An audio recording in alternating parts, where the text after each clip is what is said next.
J'ai été amoureuse de Val d'Isère depuis le départ, de ses pistes. Je dis toujours que si on sait skier et qu'on n'est pas allé à Val d'Isère, on ne sait pas skier. À Val d'Isère, ça a toujours été des vrais sportifs. C'est un nid de champions là-haut quand même, il faut quand même le reconnaître. Bonnet me repère à Chamonix et me transfère à Val d'Isère avec l'équipe de France du jour au lendemain. Je n'ai pas compris ce qui m'était arrivé. Je me suis retrouvé avec les plus grands skieurs de la planète. J'ai l'impression d'avoir accompli déjà beaucoup de choses. Si je devais arrêter ma carrière demain, j'en serais fier et j'aurais pas de regrets.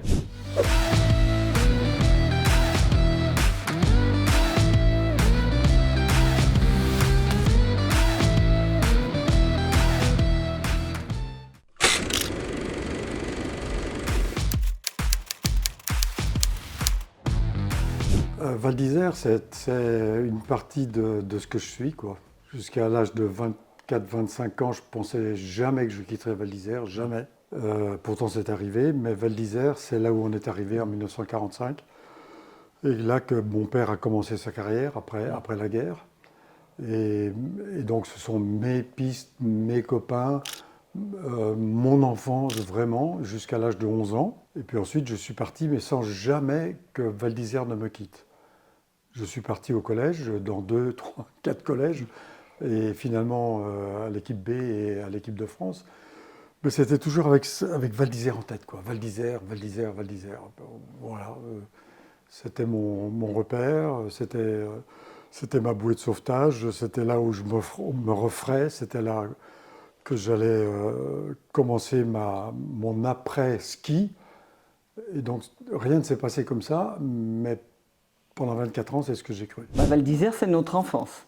L'enfance, c'est quelque chose de merveilleux. On a eu la chance quand même à cette époque de vivre une période où il y a quand même beaucoup de gens qui nous ont aidés à nous construire. Je pense le curé qui nous emmenait au ski, qui faisait sauter parce qu'il faisait beau, il nous faisait sauter une séance et puis il nous emmenait au ski. C'était fabuleux avec sa soutane et tout, là, c'était quand même quelque chose. Et puis nos instituteurs, institutrices, Monsieur Coster, Madame Matisse, on partait les week-ends dans un car, on allait faire toutes les petites courses de UFOLEP, ce qu'on appelait les courses de l'école. Ben, c'était fabuleux, c'était quand même sur leur temps, hein. Ils sacrifiaient leur samedi et leur dimanche et on partait tous faire les courses scolaires. C'était uniquement les courses scolaires. Bon, ben déjà ça nous a quand même formés, ça nous a appris beaucoup de choses. Et moi je les remercie quand même du temps qu'ils nous ont consacré, parce qu'ils nous ont permis de nous découvrir aussi. C'est quand même grâce à eux, ils nous ont formés quelque part. La première image qui me vient en tête pour Val d'Isère, c'est à la fois le centre du village animé en hiver avec cette ambiance village, ces murs en pierre, enfin la beauté du centre de Val d'Isère, avec les petites boutiques, avec voilà, l'ambiance hivernale et à la fois familiale, festive, sportive, l'âme de la ville de Val d'Isère, et à la fois sur le côté sportif pur, la face de Bellevarde. Je pense que c'est l'image qu'on en a tous de cette face qui arrive dans la ville et qui a tellement d'histoire autour de la Coupe du Monde, des Jeux Olympiques, des Championnats du Monde. Voilà, c'est à la fois le sportif et le côté village familial et festif du centre de Val d'Isère. Je connaissais personne, je connaissais pas le fonctionnement ni du club, ni de la station, ni rien. J'ai été bien accueilli en famille d'accueil par la famille Chevalot, j'ai été bien accueilli au club des sports, j'avais un groupe d'entraînement qui était à la fois avec une belle ambiance, mais aussi une vraie dynamique de travail avec des gens compétents. Donc ça a été un accueil qui m'a permis ensuite de passer des paliers et de passer au comité de Savoie, en équipe de France, mais ça s'est aussi lancé à Val d'Isère, quoi. Ça a été une jeunesse magique. Certes, on avait des difficultés parce qu'on n'était pas des gens riches et on s'est battus, mes parents se sont battus pour qu'on ait tout ce qu'il fallait et ils se sont sacrifiés, même pour nous, bien souvent. Ils se sont privés pour qu'on réussisse, mais ça a été magique. Et puis, c'est les plus belles années de notre vie, c'est les années d'enfance. En plus, ça a été couronné. Toutes les médailles qu'on a gagnées avec Christine, ça en fait quand même 13 d'or, 7 d'argent. C'est magique. Avec Kili, on rajoute, plus Oreiller, on est intouchable. Même avec les nouveaux, ils peuvent courir derrière, ils n'y arriveront pas encore. Mais c'est vrai que c'est l'amour d'une gamine, c'est cette joie, cette enfance magique où on allait skier presque à la récréation, où le curé venait à la place du catéchisme, nous emmenait skier, comme dit Christine, où Monsieur Coster, il n'y avait pas école parce qu'il fallait s'entraîner pour gagner les courses. Et d'ailleurs, le ski club de Val d'Isère gagnait tout. Hein. Même moi, je battais les garçons à l'époque, alors c'était facile. Mais parfois c'était dur, hein. Je me souviens, il fallait. Moi je me rappelle, on déneigeait, moi je déneigeais le toit de la maison parce qu'il fallait bien travailler, aider les parents, etc. Et puis l'hiver, il y avait des périodes où il n'y avait pas trop de monde ni rien, puis on était un petit peu quand il y avait des grosses tempêtes, ou alors quand il se mettait à faire froid. Je me souviens d'un jour où mon père rentrait, il était parti acheter le pain, et il revient, il dit « Oh là là !» J'avais froid, mais j'ai regardé le thermomètre, moins 35. Je pouvais avoir froid. Val d'Isère des années 50, l'électricité n'était pas arrivée il y a longtemps. Il y avait juste la rue principale avec l'Isère qui passait en courbe comme ça à l'intérieur. C'était quelques hôtels, 4, 5 hôtels. Tout le monde se connaissait. Il y avait des pannes d'électricité qui pouvaient durer pendant 4 jours, 5 jours. C'était le bout de la vallée.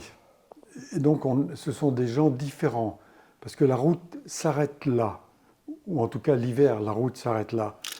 Et donc c'était le dernier coup de rein avant d'arriver. On passait dans les gorges de la Daille. Et c'était extrêmement dangereux. La route était toute petite. Il n'y avait pas les tunnels. Et pour déneiger, c'était terrible. Il y avait par exemple tous les hommes du village qui partaient avec la pelle quand la route était bouchée par une avalanche et qui peillaient comme ça pendant une journée entière. C'était l'entraide aussi parce que la vie était très, très, très difficile.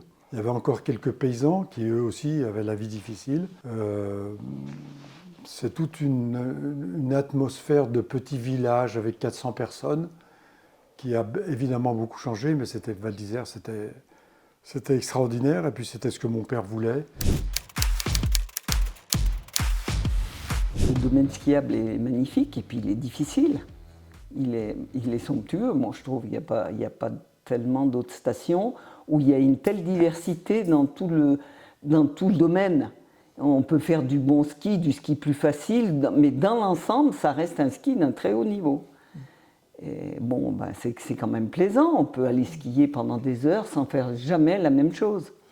Et puis avec des conditions de neige qui sont quand même souvent très bonnes. En tout cas, nous, les conditions qu'on a connues à l'époque à Val d'Isère, c'était des années où il y avait beaucoup de neige.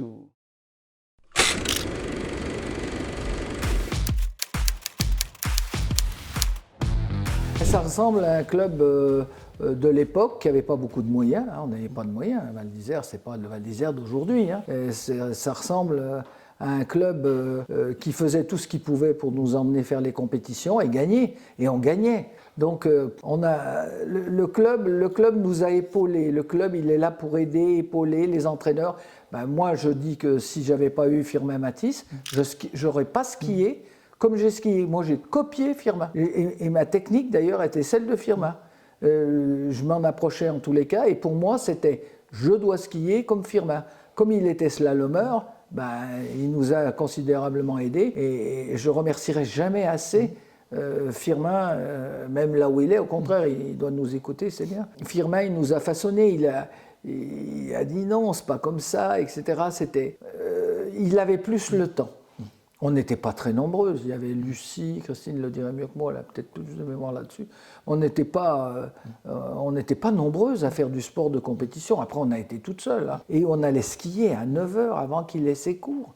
On se caillait, mon Dieu, et puis il était là. Allez, tout à la douce. Tout à la douce. C'était à mourir de rire, mais nous, on était congelés. Mais c'est vrai que moi, je l'ai copié complètement et mon style... Donc, c'est vrai que le Club des Sports... et on leur doit ce qu'on a été, mais grâce à nos parents.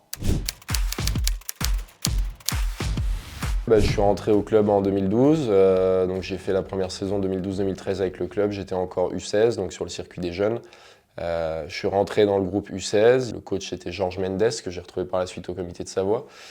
bien accueillis, un système qui est assez différent de ce que je connaissais auparavant dans les Vosges, mais qui était très bien, avec un groupe qui était fort, avec des jeunes qui m'ont aussi bien accueilli. J'ai eu tout de suite pas mal de potes sur place à Val d'Isère, l'ambiance était bonne et j'ai découvert un monde un petit peu différent de ce que je connaissais. C'est l'époque où on commence à se mettre un peu plus sérieusement dans son sport, où on commence à faire plus de préparation physique, à faire plus d'entraînement. On rentre au lycée, donc au lycée j'étais à Albertville où on était libéré tout l'hiver, donc on avait la possibilité de s'entraîner tout l'hiver. Ouais, là on passe un petit step, on est un peu plus impliqué dans notre projet et c'est là où c'est ces années qui sont charnières pour ce qu'on va faire ensuite, quoi. Enfin, nous, quand on est arrivé, il y avait quand même l'image de l'oreiller, ça représente quelque chose, on a envie de faire comme lui. Toutoun derrière est arrivé, il a eu envie aussi. C'est un engrenage, et puis je pense que le club était quand même bien, c'était un beau club, quoi, c'était vraiment, à Val d'Isère, ça a toujours été des vrais sportifs. Enfin, pour moi. Et puis bon, il y a des gens, il faut le reconnaître, au milieu de tout ça, nous on a eu quand même à l'époque un monsieur Machet qui était notre entraîneur du club. Il nous a aidés et moi je le remercierai jamais assez. Je trouve que c'était formidable. Puis il croyait en nous, il était incroyable, quoi. Et puis il y avait, je sais pas, il y a un état d'esprit. Il y a un esprit de compétition et puis un état d'esprit qui est beau, qui est bon, quoi.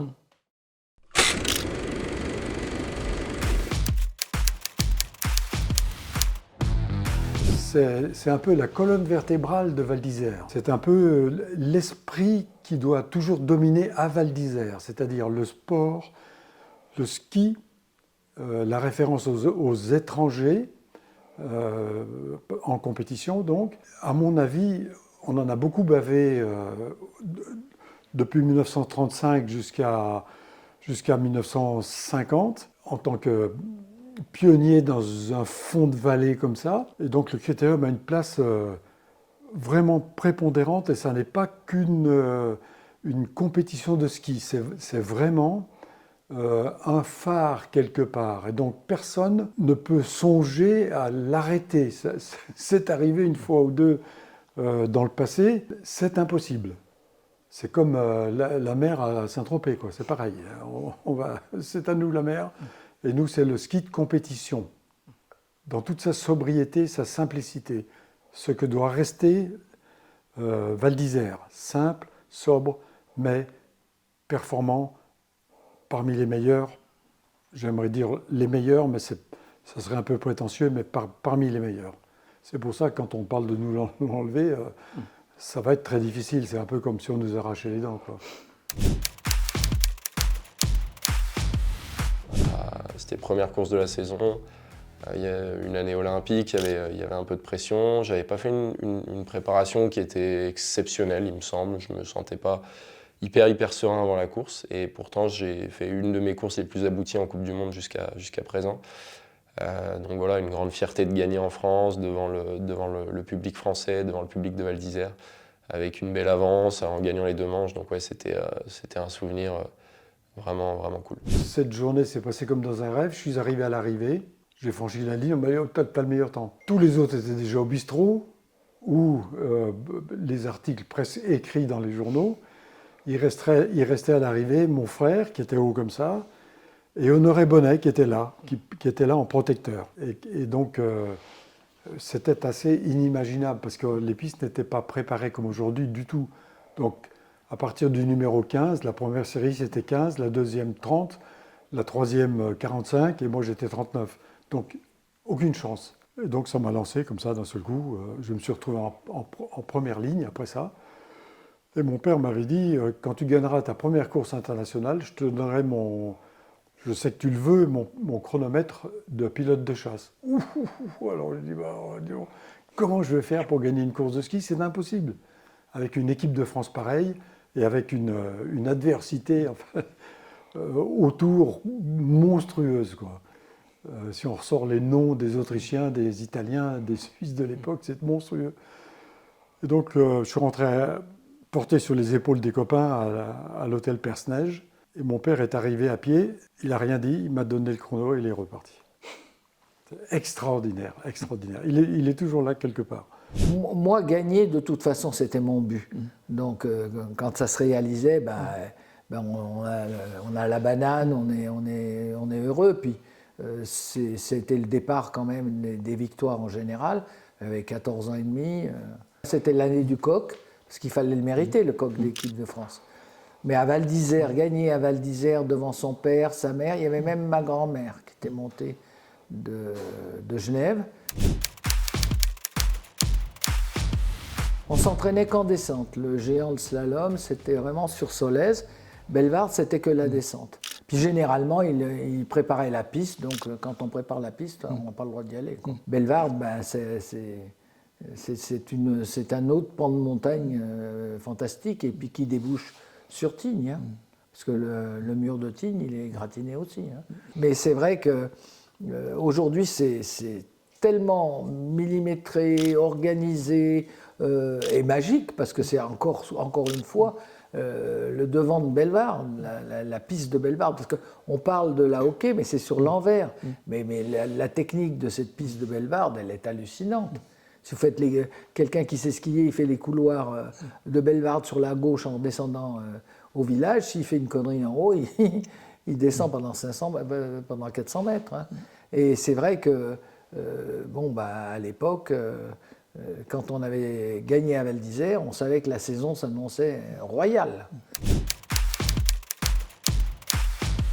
Moi, je l'ai pas trop vécu au départ parce que j'étais pas là, de 11 ans à 15-16 ans. Et avant le Critérium, il y avait une autre compétition très importante qui s'appelait le Grand Prix de Printemps. Et je crois qu'ils ont transféré le Grand Prix de Printemps, qui se passait au mois de mars, au mois de décembre, et qui s'est appelé le Critérium, comme on le dit, en 1955. Mais moi, tout ça, je n'ai pas connu, quoi.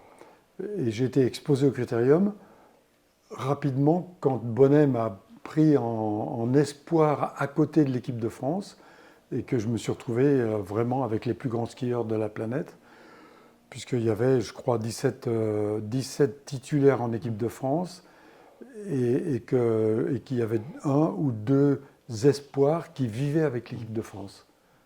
Et donc moi j'étais un des 2 ou 3 qui étaient là. Et donc ça a été ma chance inimaginable, c'est que Bonnet me repère à Chamonix, et me transfère à Val d'Isère avec l'équipe de France du jour au lendemain. Je n'ai pas compris ce qui m'était arrivé. Et donc, le Critérium, j'y suis exposé, mais un peu comme un étranger, quoi. Je pense que c'était l'année où Alexis Pinturo a gagné en slalom, la nocturne, donc 2012, je pense. Décembre 2012, il avait gagné la nocturne de slalom. Le lendemain, en géant, il était sur les traces du doublé à quelques portes près. Il est sorti en bas et c'est Marcel Hirscher qui a gagné. Donc, c'est pas si vieux que ça, mais ça a quand même 13 ans. Ouais, c'est ça, 13 ans. Donc c'est il y a un petit moment. Moi, j'étais en bas. J'ai même fait lisseur, je crois, pour cette course ou pour peut-être une autre, je sais plus. Mais en tout cas, voilà, j'étais complètement de l'autre côté spectateur. Chose que j'ai retrouvée cette année en étant un peu blessé. Donc j'étais de nouveau spectateur de cette course. Ouais, c'est une belle course, c'est un bel événement. Je pense que la particularité principale, c'est la piste. C'est la piste qui a vraiment ce côté mythique qu'on retrouve à certains endroits ailleurs, mais à peu d'endroits. C'est une classique de la Coupe du Monde avec vraiment la piste qui est caractéristique de l'endroit. On voit le bas, on voit le public, on voit les spectateurs, on voit la piste, on voit tout à Val d'Isère quand on est en haut. C'est une particularité parce que c'est pas beaucoup d'endroits qu'on peut voir l'air d'arrivée depuis le départ. Il y a Kitzbühel. Je réfléchis. C'est à peu près tout. C'est les endroits particuliers où quand on met les bâtons derrière le portillon, vraiment on a vue panoramique sur ce qui se passe. Et ça peut rajouter une petite pression, une petite ambiance un peu particulière d'entendre ce qui se passe, de voir ce qui se passe et de se dire que voilà, dans 50 secondes, on sera en bas et on sera fixé sur la performance du jour. C'est assez sympa.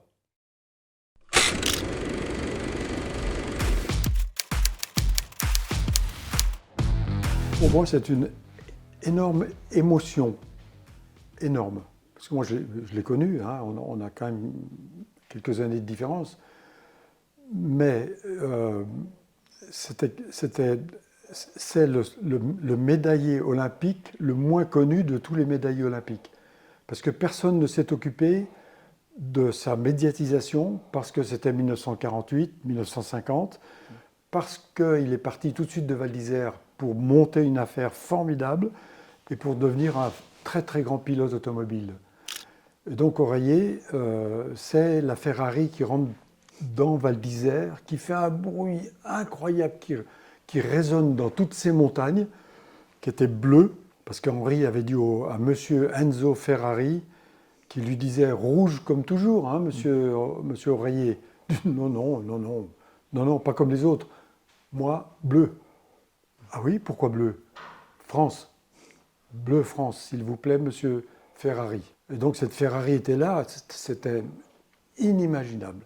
Il en a eu 2, dont celle qui l'a tué. Et il emmenait les gamins du village, ça n'a pas été mon cas malheureusement, mais mon frère, il descendait à la daille, il remontait à toute vitesse pour faire plaisir aux gamins, quoi. Du temps où on y était, c'était un héros. Comme ça, le voir, c'est un peu comme toucher le Graal, quoi. Et c'est comme ça toujours, hein. Je pense que c'est la même chose pour tous les champions et les championnes qui se sont succédés. Et moi, il m'avait porté en triomphe à mon retour sur Val d'Isère, quand il y avait M. Machet, il y avait Henri Oreiller, il y avait tout le monde. Donc, et puis moi, j'aimais bien la voiture, alors ça tombait bien, hein. J'aimais beaucoup les voitures, même si je n'avais pas le permis. Je conduisais même à l'époque des tubes Citroën sans avoir le permis, hein. Tout le monde aujourd'hui encore pense, pour les quelques-uns qui se souviennent de lui, d'un fantaisiste sur des skis, alors que ça n'était pas du tout le cas. Il avait une structure, une fermeté des épaules, il était face à ses skis, il était le premier en France debout face à ses skis, comme les gars skis aujourd'hui, mais avec une épaule ferme, il y avait les bras qui se baladaient comme ça. Et donc c'est ce que j'avais expliqué aux gens il y a des années au sujet de Body Miller. Je dis, méfiez-vous les gars, c'est pas du tout un fantaisiste. Il ne skie pas, fantaisiste. C'est très très très structuré, très fonctionnel, très carré. C'est le ski ultime. Eh ben, Oreiller était déjà là. Et quand on dit ouais, mais un tel a inventé la position de recherche de vitesse, ça ne s'est pas passé comme ça. Moi, j'ai un film, des photos d'Henri Oreiller en 47-48 en position de recherche de vitesse. Et quand je savais qu'il allait skier, je me planquais en haut de Solèze, j'attendais, j'ai fait ça toute ma vie, je regardais les autres skier pour savoir. Et je voyais arriver Henri, il mettait ses chaussures, il mettait ses skis, fermait les longues lanières. Alors, tu viens? Hop, derrière. Mais bon, je ne restais pas très longtemps. Je ne tenais pas très longtemps, mais il m'emmenait pendant quelques centaines de mètres. On l'a peu vu, mais il était quand même accessible, gentil. Et puis, il était un peu éblouissant quand même. Il savait faire 1000 choses. C'était quand même une belle personne. On était quand même éblouis, gamins, parce que quand on a vu tout ce qu'il faisait, il conduisait des belles bagnoles, quand on le voyait arriver là-haut en costume et tout, on était quand même intimidés, quoi. C'était la réussite. Pour un fantaisiste bourré de talent, qui était capable de chanter dans une boîte de nuit et de faire le silence complet, tout le monde l'écoutait, prenait un accordéon, jouait de l'accordéon, c'est inimaginable. Avec son copain, ils avaient une plaisanterie, ça les faisait marrer. Ils avaient une antenne de voiture cassée et ils passaient le long des trottoirs comme ça, à Paris ou n'importe où. Et les mecs portaient des chapeaux à l'époque et ils faisaient tomber les chapeaux des gars. Alors tout le monde se marrait. C'était Henri, quoi. Et Henri était aussi contrebandier. Il faisait passer des accordéons, il revenait avec du sel, ou l'inverse, je ne l'ai jamais su. Il a été un extraordinaire combattant de la Deuxième Guerre mondiale, reconnu dans tous les livres, avec d'autres noms très connus de notre région, comme James Coutet, comme Freyer, comme Firmin Matisse. Ils ont combattu les Allemands dans les montagnes avec une bravoure extraordinaire. Henri était toujours là, toujours en fantaisiste, sauf qu'il était un vrai soldat de l'ombre, résistant. 6 mois avant de se tuer, il était très copain avec mon père, parce que mon père était pilote et lui adorait l'aviation et la vitesse, donc ils s'entendaient tous les deux, très bien tous les deux. Et il a dit, écoute, je suis très sérieux aujourd'hui, je suis venu faire une proposition très importante. On devait être fin 60, fin 61. Je donne à ton fils aujourd'hui la moitié de toutes mes affaires. Mon père a dit, ouais, pourquoi tu ferais ça? Ben parce que ça va l'aider. Et quand lui se lancera dans les affaires, parce qu'il était précurseur dans tout ce qu'il a fait, quand il se lancera dans les affaires, je lui demanderai 50% de ses affaires. Et mon père a dit, c'est une proposition très intéressante. Il ne savait pas si je serais cuisinier ou si je serais vendeur au magasin de sport de Kili Sport. Mon père a dit, tu sais, je ne peux pas décider pour lui. Il sait ce qu'il veut, il sait où il va, laisse-le faire et on se reverra plus tard. Et il est mort 6 mois après. Et c'était éblouissant quand mon père m'a raconté ça. Enfin, j'ai 2 dernières anecdotes. Quand j'ai tracé avec Louis Erny la piste qui s'appelle aujourd'hui Oreiller-Kili, on était 2. C'était le président du club des sports et moi. Et à l'arrivée, il a dit je crois qu'on a fait du bon travail, hein. Donc ça sera la piste Kili. Et j'ai dit impossible. Pourquoi? Tu te rends compte, c'est formidable. Il dit non, Oreiller doit passer devant. Toujours Oreiller, toujours Oreiller. Il est parti avec ça et 3 ou 4 jours après, ils ont eu l'idée de faire la hockey pour satisfaire les 2. Moi, je me souviens quand même, pour nous, des petites gamines de pas grand-chose à Val d'Isère, le fils du boulanger, il était champion olympique. Alors on s'est dit, après tout, pourquoi pas nous, hein? Ben, en tout cas, moi, j'ai trouvé que c'était un bel appel pour nous. Ça voulait dire que tout était possible. Le fils du boulanger, pourquoi pas nous? Mais voilà, quoi, il était de Val d'Isère, lui. Et moi j'ai jamais vraiment... Moi, j'ai picoré chez les autres. Adrien Duvillard, je l'ai vu faire des choses que j'ai imitées. Oreiller, quelque part, dans son attitude et dans son esprit, a dû peut-être déteindre sur moi. Parce que je ne me suis jamais fixé de limite dans aucune activité.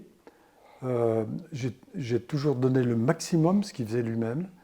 Et malgré la timidité, la discrétion, les complexes, je me suis toujours lancé, parce qu'Henri, peut-être, je ne le sais pas vraiment, Henri se lançait toujours.